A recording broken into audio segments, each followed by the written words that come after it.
اینجا یکی از اولین سازه‌های مسکونی در بخش تاریخی برج وینیپگه. آدمای معروفی اینجا زندگی میکردن؟ نه.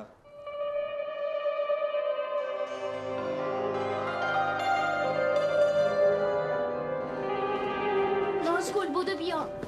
نگین چرا داریم میدویم؟ سر یه تو یخ پیدا کردن.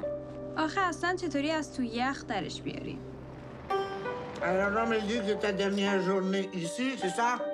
Billet pour Winnipeg, s'il vous plaît. On va discuter de ta nouvelle vie.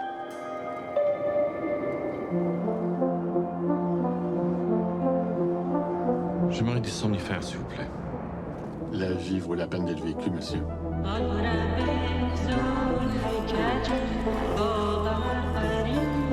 بینگو آفرین باریکلا معلمم کاملا دیوانه است.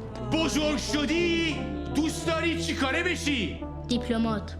برو کمد وایسا.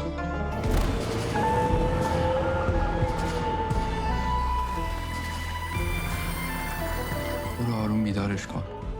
بهش بگین که برگشتیم خونه. ما عجله داریم. شما نمیتونین کمکمون کنین؟ Winnipeg, étrange destination pour le tourisme.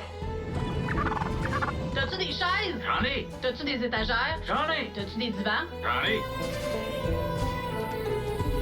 من مسعودم. خیلی خوشوقتم. من به اون آقاها اعتماد ندارم. بچه ها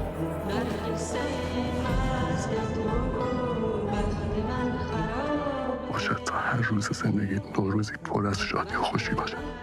همون جوری که رودخونه اسینوبوین میپیونده به رود قرمز، ما هم همه به هم وصلیم آقا.